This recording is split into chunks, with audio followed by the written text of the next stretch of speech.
BBA, BCA, BCom computer కోర్సులో 100% placement లభించే ఏకైక డిగ్రీ కాలేజ్ కూకట్పల్లిలోని I3 డిగ్రీ కాలేజ్ 8367215215. నమస్తే రమగారు. నమస్తే జయ. రమగారు, ఏదైనా మంచి కథ చెప్తారా? ఒక ఊళ్ళో ఒక గోపయ్య అని ఒక కుర్రాడు ఉన్నాడు.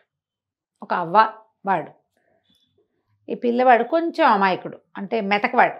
నిలదీసి అడగడం, ఏదైనా తేడా వస్తే తనడానికి రావడం, అలాంటి వ్యవహారాలు లేవు.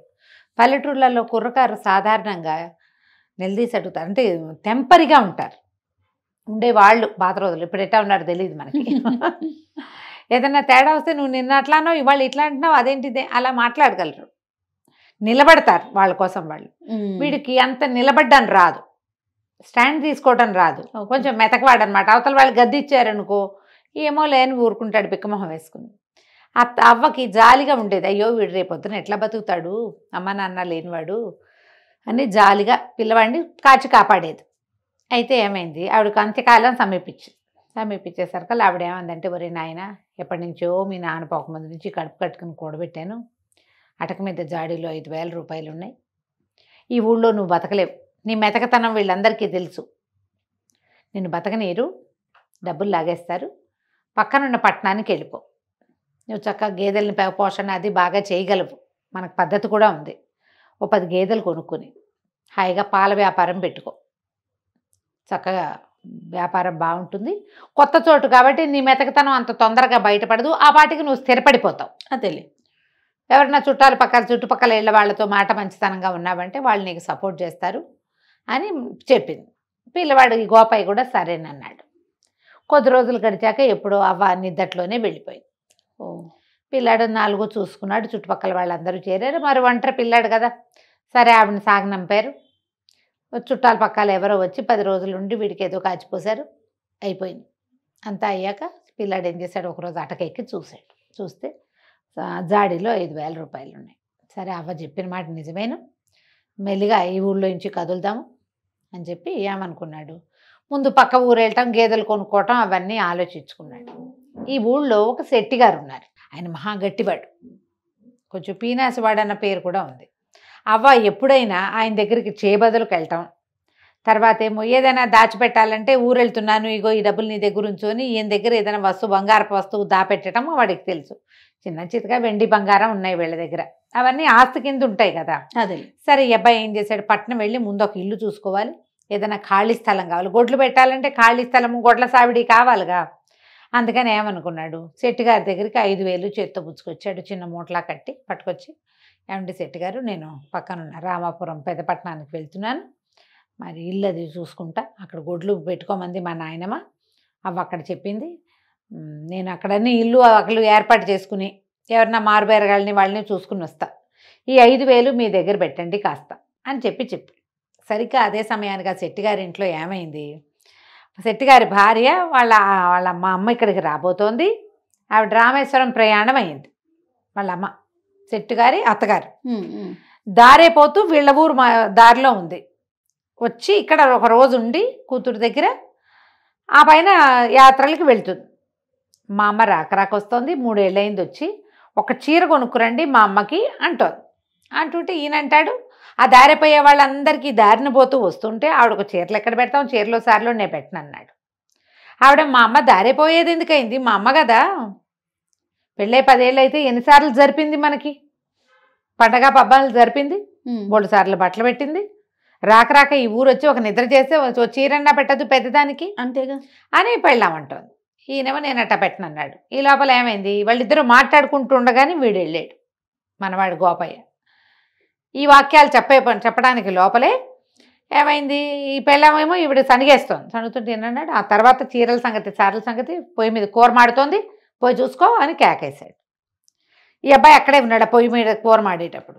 ఆవిడ లోపలికి వెళ్ళింది, పొయ్యి మీద కూర ఏదో సవరిచ్చింది. ఈ లోపల ఈ గోపయ్య ఆవిడ లోపలికి వెళ్ళిన సందర్భంలో 5,000 రూపాయల వాక్యాలు ఈయనకి చెప్పి 5,000 ఈయన చేతిలో పెట్టాడు. ఓకే, చేతిలో పెట్టేసరికల్లా ఈయన ఏం చేశాడు, అటగేలే ఏముంది, దిక్కులేని వాళ్ళకి ఏదో ఒక సహాయం చేయాలి, మీ అవ్వలేదు, పేద సాదాకి సాయం చేయడానికే కదా మనిషి అన్నవాడు ఉండేది అన్నాడు. అనేసరికి లోపల పెళ్ళాం, ఇట్లా దిక్కుమాల వాళ్ళందరికీ సహాయం చేస్తాడు, సొంత అత్తగారు పెద్దది రామేశ్వరం యాత్రలకు వెళ్తూ మన ఇంటికి వస్తే ఓ చీర పెట్టడానికి ఏడుస్తాడు చచ్చినాడు అని తిట్టుకుంటూ ఏం చేసింది, కింద నుంచి ఒక కొండ ఏదో ఎత్తి పైన పెడుతోంది. ఎప్పుడైతే ఆవిడకి ఊహ వచ్చిందో ఆ కొండ ఎత్తి గోడకేసి కొట్టేసరికల్లా ఆ ఈ శెట్టి గారిది ఆ వంట చేసుకునేటిది ఒక పాక ఈ గోడకి నిండా నీళ్లు ఉన్న కుండ తగిలేసరికల్లా అది ఇలా వజవజలాడినట్టు కదిలిపోయింది. ఆ గోడ నానుకుని వాకిలి నడవా ఉంది. ఎప్పుడైతే ఈ గోడ కదిలిందో కుర్రాడు కంగారు పడి, గోపాయి ఏంటండి భూకంపం వచ్చినట్టు అదిరిపోతోంది, అదిరిపోతుంది ఏంటండి అన్నాడు. అనగానే శెట్టి గారు చెప్పాడు, ఆ భూకంపాలు వస్తున్నాయో ఇవాళ రేపు ఈ పూట భూకంపం వచ్చింది అన్నాడు.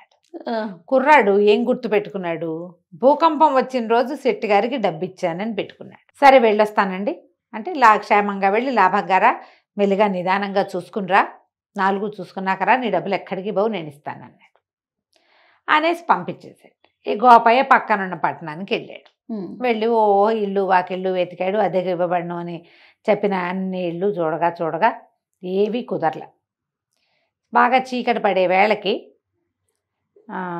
చుట్టాలింటికి పోయి పడుకున్నాడు. 3, 4, 5, 6 రోజులు తిరిగాడు. తిరగగా ఒకరోజు ఊరికి పెడగా ఉన్న ఒక ఇండిపెండెంట్ ఇల్లు ఈ అబ్బాయికి కనపడింది.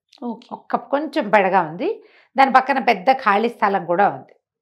ఉంటేనే ఈ అబ్బాయి పోయి వాళ్ళ ఇంట్లో అడిగాడు, ఏమండి అద్దెకిస్తారా ఏమిటి అంటే, సరే ఎవరు ఏమిటి కనుక్కుని, ఎవరు లేరండి, గేదెల వ్యాపారం పెడదాం అనుకుంటున్నా, ఈ పక్క ఖాళీ స్థలం కూడా ఇస్తానంటే నేను దిగుతానండి పక్క వాటాలో అన్నాడు. అదొక 3 గదుల వాటా. ఆయన కూడా ఏం ఊరు ఏమిటి సేమ్ కులం అవి తెలుసుకున్నాడు. కుర్రాడు బుద్ధిమంతుడిగా ఉన్నాడని భావించి, దాంతో ఏముంది నాయన తప్పకుండా మాకు పక్కన గొడ్డు గోదండి మనుషులు సందడిగా ఉంటే బాగుంటుంది, ఇదేమో ఊరికి పెడగా ఉంది, అదే ఎవరు వచ్చేవాళ్ళు లేరనుకుంటుంటాం, ఇప్పుడు పాలు వ్యాపారం అంటే పూట వస్తారుగా 2 పూట్ల మనుషులు, కొంచెం సందడి పెరిగి రేట్లు పెరుగుతాయి ఆ ప్రాంతానికి అని ఆయన ఒప్పుకున్నాడు. ఒప్పుకుంటే ఆయన కూతురు వచ్చి, ఆ పిల్ల 18, 20 ఏళ్ళు ఉంటాయి, పిల్ల కొంచెం గట్టిది. ఆ అమ్మాయి ఏమంది, సరే కబుర్లకేముంది, అద్దె మాత్రం 100 రూపాయల నెలకి, గొడవలకు దిక్కకూడదు అని గట్టిగా చెప్పింది. పిల్ల చూస్తే చక్కగా ఉంది. సరే అన్నీ ఒప్పుకున్నాడు.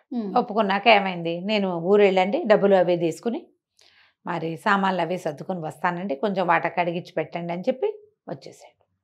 ఇంటికి వచ్చి మర్నాడు ఇక్కడ సామాన్లు అవి ఇవి సర్దుకుని రేపొద్దున ఊరు వెళ్తాననగా ఇవాళ శెట్టి గారి ఇంటికి వెళ్ళాడు.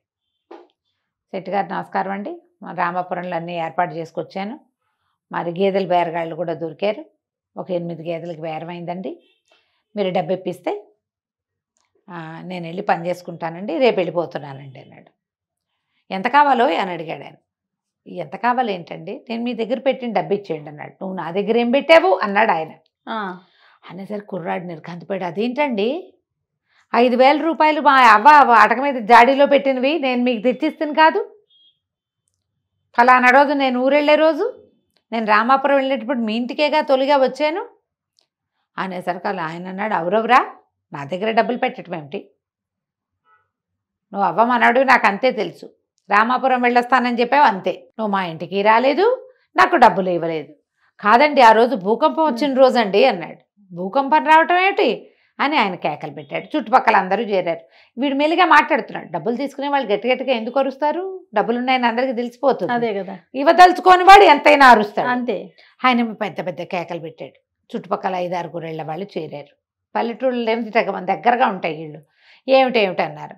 వీడు చూడండి అవగారి మనవడు గోపయ్య భూకంపం వచ్చిన రోజు నాకు డబ్బు ఇచ్చానంటాడు, భూకంపం ఎక్కడొచ్చింది మన ఊళ్ళో అనేసరికి అందరూ కేకలేశారు. అదేమిట్రా అబ్బాయి మతిపోయినట్టు మాట్లాడుతూ, భూకంపం ఎప్పుడు వచ్చిందంటే వచ్చిందండి ఆ రోజు భూకంపం అంటాడు. ఏం కలగన్నావో అని అందరూ ఎక్కిరిచ్చారు. మా అవ్వ 5,000 దాచిందని ప్రచారం చేయకూడదన్న ఇంగితం ఉంది కుర్రాడికి, కానీ ఇప్పుడు చెప్పక తప్పటల్లా ఏం చెయ్యాలో తెలియలే, ఎంత బతిమాలినా బామల్ని ఆయన ఒప్పుకోలే, నువ్వు నాకేం ఇవ్వలేదన్నాడు.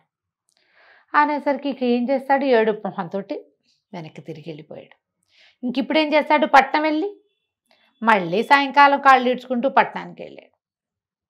వెళ్ళి వాళ్ళ ఇంట్లో చెప్పాడు.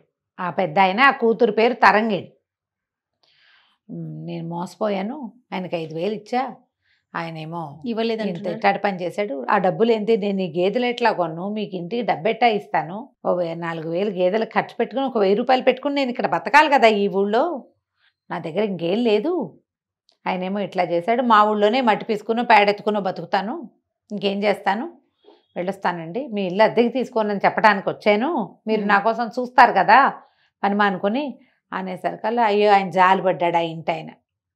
అయ్యో పాపం ఎంత కష్టం వచ్చింది అయ్యా, భలే మోసం చేశాడే, వాడెవడో దుర్మార్గుడు, నిన్ను జాగ్రత్తగా బతుకునాయన అమాయకుడివి అన్నాడు. అనేసరికి అలా పిల్ల లోపల నుంచి మజ్జిగ తీసుకుని లోపల నుంచి వస్తూ, అదేమిటి నాన్న, దిక్కపోతే దిక్కపోయాడు, మన ఇంట్లో దిక్కపోయినా నష్టం లేదు, కానీ ఇతను పోగొట్టుకున్న డబ్బు మాత్రం ఇప్పించాలి కదా, అతను అమాయకుడు పోగొట్టుకున్నాడు, మనం తెలివి వాళ్ళం కదా అని ఒక ప్లాన్ చెప్తానని ఐడియా చెప్పింది. ఈ ఐడియా ప్రకారం మర్నాడు 2 రోజుల తర్వాత 1-2 రోజుల తర్వాత ఆ ఇంటాయన ఈ తరంగిణి వాళ్ళ నాన్న ఓ రేకు పెట్టె పుచ్చుకుని గోపయ్య వాళ్ళ ఊరు వెళ్ళాడు. వెళ్ళి ఈ శెట్టి గారింటికి వచ్చాడు. శెట్టి గారింటో దండం పెట్టాడు. అయ్యా మరి మీరే కదండి శెట్టి గారు, నేను గోపయ్యకి కాబోయే మామగారినండి, వాళ్ళ అవ్వ ఉండగానే పిల్లని గోపయ్యకి ఇచ్చి సంబంధం కుదుర్చుకున్నాం, ఆవిడేమో మీ ఊరు రామాయణంలో పెళ్లి చేయాలని మాతో మాటిచ్చింది, ఆవిడ పోయింది కదా, ఏడాది లోపల పెళ్లి చేస్తే ఆవిడకి ఉత్తమ గతులు కలుగుతాయని నేను డబ్బు గిబ్బు అన్నీ సవరించుకుని వచ్చానండి, మీరు పెద్ద మనిషి, ఈ ఊళ్ళో మీరే చాలా పెద్ద మనిషి అని చాలాసార్లు అవ్వగారు చెప్పింది పెళ్లి మాటలకు వచ్చినప్పుడు, ఈ పెట్టెలో 60,000 ఉన్నాయండి, రేకు పెట్టె ఒకటి తెచ్చాడు, ఆ పెట్టెలో 60,000 ఉన్నాయి, పెట్టె మీ దగ్గర ఉంచండి, ఎందుకంటే నేను ఈ ఊరు వాడిని కాదు, ఇక్కడ ఏర్పాట్లు చేయాలి, వంట వాళ్ళని మాట్లాడుకోవాలి, పురోహితుడిని మాట్లాడాలి, సన్నాయి వాళ్ళని మాట్లాడాలి, 4 ఏర్పాటు చేసుకోవాలి కదా, రామాలయంలో చెప్పాలి, ఇవన్నీ ఉన్నాయి, ఈ డబ్బులు పుచ్చుకుని ఊరంతా నేను తిరగలేను, నాకు ఇక్కడ ఇంకో ఆనుపాను లేదు, మీరు మహానుభావులని చాలా పెద్ద మనిషి అని నేను విన్నాను, ఈ 60,000 రూపాయల పెట్టే మీ ఇంట్లో ఉంచండి, ఓకే, వీళ్ళు వెంబడి 1000 చొప్పున తీసుకుంటా అని చెప్పంగానే ఆయనకు సాహసం వచ్చేసింది.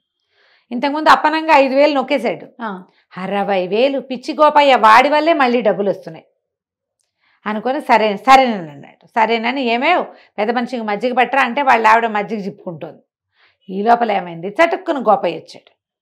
వచ్చి శెట్టి గారు మరి మొన్న నేను మీకు డబ్బులు ఇచ్చాను, మీరు కూడా మర్చిపోయారు, అసలు నేను ఇవ్వలేదంటున్నారు, భూకంపం వచ్చిన రోజంటే మీరు కాదన్నారు, అవాళ్ళు మీ ఇంట్లో కూర ఏదో మాడిందండి, కూర మాడుతోంది, వెళ్ళి చూసిరమ్మన్నారు, అప్పుడేనండి నేను మీకు 5,000 ఇచ్చాను అన్నాడు. అనగానే శెట్టి గారి గొంతులో వెలక్కాయ పడింది. ఇప్పుడు డబ్బులు లేవు అని అనడానికి వీల్లేదు, కాదు అంటానికి వీల్లేదు. అనగానే ఏం చేసాడు, కొంచెం తిప్పుకొని ఆ భుజం మీద చెయ్యేసి, నాకు గుర్తుందయ్యా భలేవాడివి, నీ డబ్బులు నాకెందుకు, నాకు జ్ఞాపకం ఉంది, కాకపోతే ఆ రోజున నువ్వు ఎప్పుడైతే 2 రోజుల క్రితం, నిన్న కాక మొన్న కదా వీడొచ్చాడు డబ్బుల కోసం, నువ్వు వచ్చినప్పుడు ఓ జూదరి, ఓ తాగుబోతువాడు, ఒక ఏమంటారు ఇల్లు కట్టుకునేవాడు, 3 సిద్ధంగా ఉన్నారు డబ్బుల కోసం,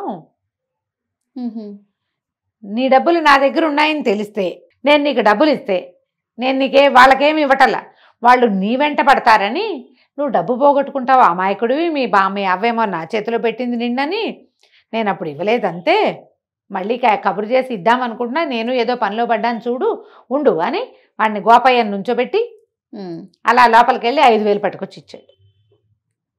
గోపయ్య లెక్క పెట్టుకున్నాడు, మూట కట్టుకోగానే మామగారు లేచి నుంచున్నాడు. అదే సంగతి, ఈ అబ్బాయి పెళ్ళి ఇప్పుడు వద్దండి అంటే ఏమిటో అనుకున్నాను, ఇంత మెతకవాడికి నేను పెళ్ళనివ్వనండి, అసలు పెళ్ళే క్యాన్సిల్, పెళ్ళి లేదు ఏం లేదు, ఇప్పుడు మొన్న మీరు డబ్బులు ఇవ్వకపోతే వీడు తిరగబడి మీ మీద పడి కొట్లాడలేదంటే ఏమిటి అర్థం, ఇంత మెతకాలుడు వద్దండి మాకు, అది పెళ్ళి లేదు ఏం లేదు, నేను వస్తానంటే అని పెట్టపుచ్చుకుని వెళ్ళిపోయాడు. డబ్బులు పుచ్చుకుని గోపయ్య బయటకు వెళ్ళిపోయాడు, పెట్టపుచ్చుకుని పెద్ద మనిషి బయటకు వెళ్ళిపోయాడు.